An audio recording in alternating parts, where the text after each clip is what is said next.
Olá, eu sou Nídia Linhares, criadora do Sopro, e hoje eu vim falar sobre a última lua nova do ano, que acontece no dia 30 de dezembro, no signo de Capricórnio, a 9 graus. E achei muito bonito que essa lua nova acontece na antevéspera de Ano Novo, então a gente vai começar o ano numa lua nova, o que tem tudo a ver com o momento, né? Um momento de renovação, de um novo ciclo, e que coincide esse ano com o início de lua nova. Isso já nos dá um impulso de vida, de ação, de movimento muito bom. E lembrando que o signo de Capricórnio está muito ligado ao processo de amadurecimento, de responsabilização pela vida, pelos nossos atos, no lugar e no contexto que a gente se encontra. Então é uma boa reflexão para a gente analisar e ver se a gente está conseguindo realmente se responsabilizar pelas nossas escolhas, pela nossa situação de vida também, porque Capricórnio nos pede isso. A luz de Capricórnio é a maturidade e a sombra de Capricórnio, que é a resistência à mudança, às cristalizações de questões do passado.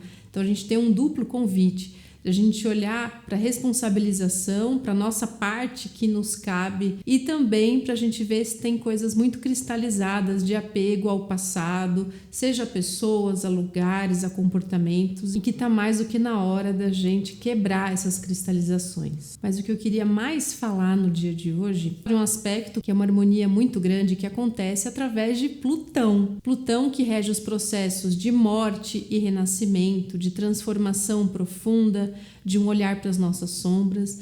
No momento da lua nova, ele vai estar em perfeita harmonia com os nodos lunares que falam do nosso caminho de vida, de onde a gente veio, para onde a gente vai, passado e futuro, karma e dharma. E como essa harmonia acontece através de Plutão, é como se fosse uma travessia que nos leva à evolução, que nos leva à luz, ao nosso dharma, no signo de Aquário. Eu queria me aprofundar hoje no signo de Aquário através do olhar do Steven Forrest, e eu trouxe trechos do livro que se chama The Book of Air, The Art of Paying Attention, o livro do ar, a arte de prestar atenção. E quando ele fala de Aquário, ele diz: Aquário é sobre paradoxo.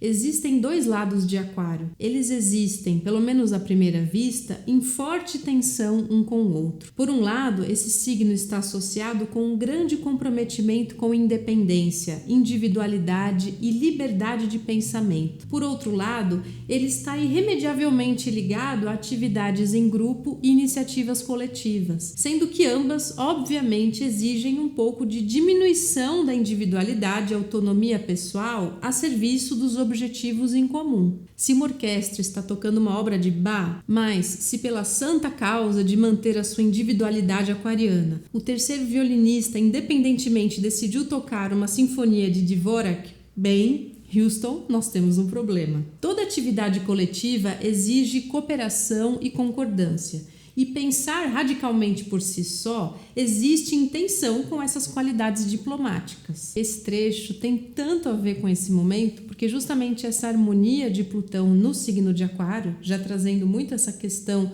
social dos grupos, mas ao mesmo tempo da independência e da liberdade, conversa com os nodos lunares, que está no signo de Libra, o passado, o karma, e o futuro no signo de Áries, o dharma. Então olha como essa questão da individualidade e de você ceder para um grupo, nesse caso de Libra, ceder para outra pessoa, mas aqui em Aquário fica o ceder para o grupo.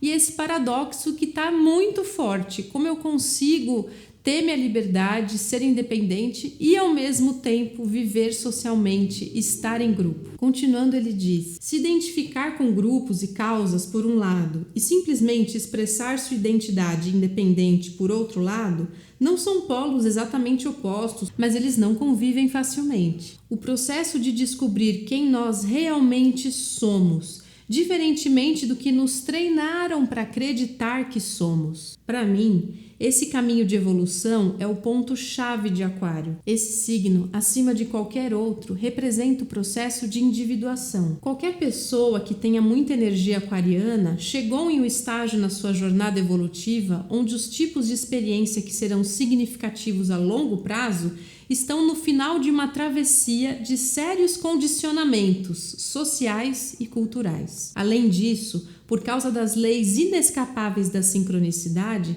essas pessoas vão constantemente se encontrar em situações nas quais elas podem ser punidas ou corrigidas simplesmente por serem fiéis a elas mesmas. Tais situações, que são obviamente lamentáveis, são perfeitas incubadoras para a revolução aquariana. Pode ser através de uma artista que nasceu em uma família de contadores, ou também uma contadora nata que nasceu em uma família de artistas boêmios. Pode ser um místico nato criado em uma sociedade materialista, consumista e competitiva. Pode ser uma pessoa que nasceu para ser fazendeira, criada em uma região urbana, ou uma pessoa sensível nascida em uma família de cretinos, ou uma pessoa particularmente sexual tentando funcionar em uma sociedade puritana. Você entendeu o espírito da coisa? Para Aquário, tudo gira em torno da tensão entre a natureza de alguém e do seu condicionamento e circunstâncias sociais. Esse é o karma básico simbolizado por esse signo.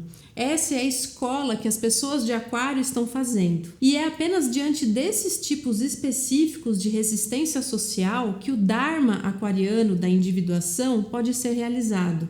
O que aparenta ser uma maldição, na verdade é uma bênção. Nós podemos muito bem chamar uma pessoa com muita vibe aquariana de um espírito livre. Mas livre em relação a quem? Ou a quê? Em comparação a uma águia solitária planando sobre os picos das montanhas? Ou em comparação a mais uma formiga em uma longa linha de formigas? Reconhecer que o termo livre é sempre relativo é um bom começo. Mas o importante mesmo é que a liberdade exige um contexto onde haja algum tipo de restrição, para que ela tenha algum significado.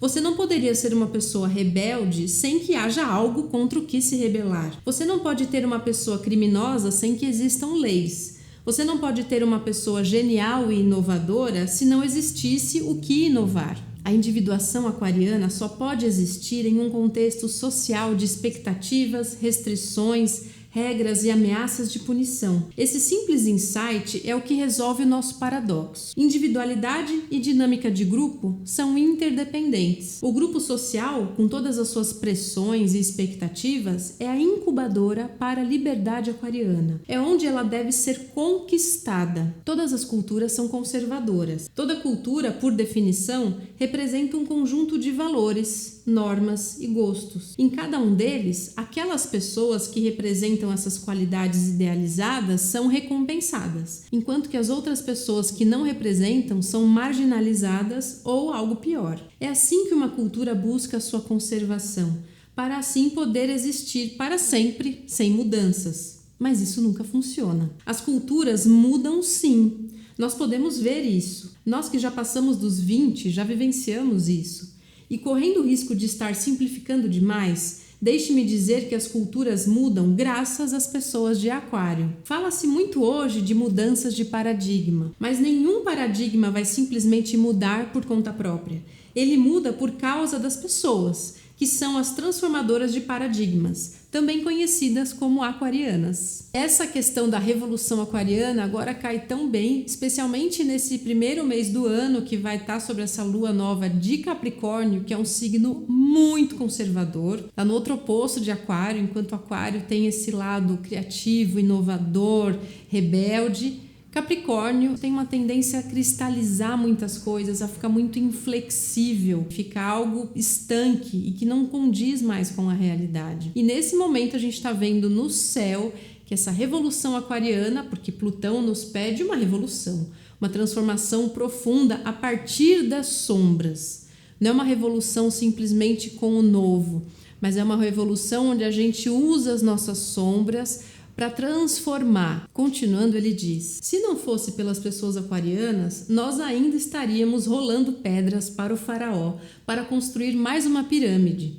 nós ainda acharíamos que a Terra é plana. E nós ainda acharíamos que meninos não choram e meninas sim. Aquário é sobre construir nosso eu autêntico em meio a todas as mentiras, distorções e influências nocivas às quais nos sujeitamos por sermos criaturas sociais. As culturas não gostam de mudanças. Quando elas percebem a presença de uma célula mutante na corrente sanguínea, elas possuem um amplo arsenal de armas a postos, assim como o nosso corpo. Se seu mapa carrega as energias aquarianas, seja pelo signo, por Urano ou pela casa 11, então a vida está experimentando em você novas possibilidades para o futuro humano. Algumas das coisas que podem te dar uma aparência estranha hoje podem ser perfeitamente normais em 50 ou em 100 anos. E isso vai te fazer muito bem. Mas talvez só faça bem para o mundo, a menos que o mundo te tranque permanentemente em uma clínica psiquiátrica, ou te pregue numa cruz, ou te coloque numa prisão perpétua. Quando se trata da forma como uma cultura busca se conservar, essas são só as armas pesadas. Normalmente, elas não são necessárias. Métodos mais sutis de controle já funcionam, como por exemplo, se você continuar assim, nós vamos te afligir com insegurança financeira. Se você continuar assim, nós vamos simplesmente te marginalizar. Ninguém vai te ouvir. Nós vamos rir de você. Se você continuar assim, nós vamos sufocar a sua voz com nossos preconceitos. Você tem uma doença mental, você vem de uma cultura de violência.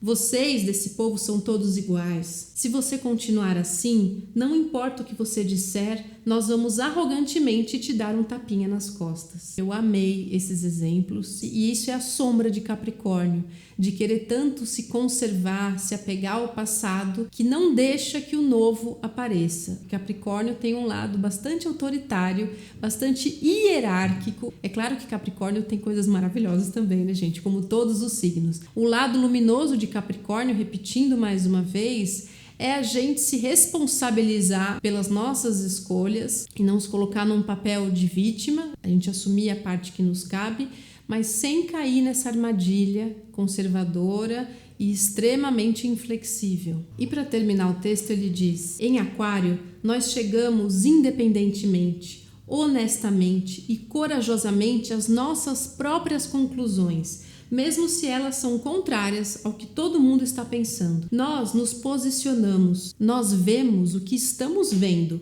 e não o que nos falaram que está lá. Nós navegamos pelas nossas vidas de acordo com as verdades que foram reveladas a nós. Mesmo se o preço social for alto, nós decidimos usar cada minuto de nossas vidas da forma mais consciente e intencional possível, sem desperdiçar nada performando uma identidade distorcida e condicionada socialmente. Que texto sensacional, especialmente nesse momento onde Plutão entrou em Aquário definitivamente. Ele entrou, não vai sair mais, por mais de 20 anos ele vai passar essa temporada em Aquário, e todas essas questões que estão sendo faladas aqui nesse livro vão ser postas à prova, onde a gente consegue chegar às nossas próprias conclusões, a gente consegue se desfazer dos condicionamentos sociais e culturais, encontrarmos o nosso verdadeiro eu, sem, no entanto, nos isolarmos ou então acharmos que a gente está acima das outras pessoas, porque Aquário tem uma consciência de igualdade, de fraternidade, ao contrário do signo de Leão. E agora essa oposição entre Aquário e Leão, né, que são os opostos,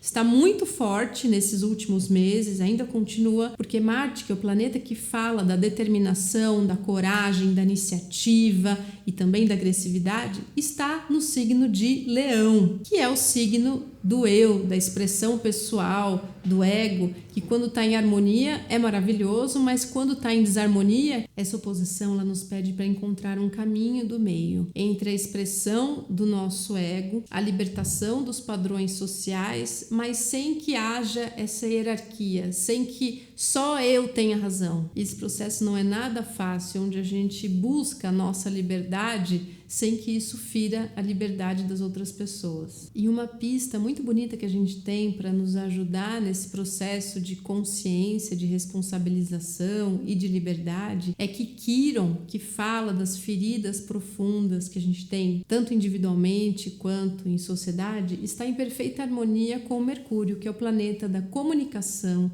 e do raciocínio lógico, do nosso mental, indicando que através da elaboração mental, através do diálogo, do aprendizado, de uma leitura, de uma conversa, a gente consegue olhar para as nossas feridas para a gente se libertar de condicionamentos sociais e culturais que podem ser dilacerantes, traumatizantes, e a gente consegue superar isso pela palavra, pelo pensamento e pelo conhecimento. Nesse finzinho de ano e nesse início de ano, a gente pode falar mais do que nunca que o conhecimento liberta. E eu desejo para a gente que seja um ciclo de profunda consciência e de a gente soltar as amarras e ser verdadeiramente quem a gente é.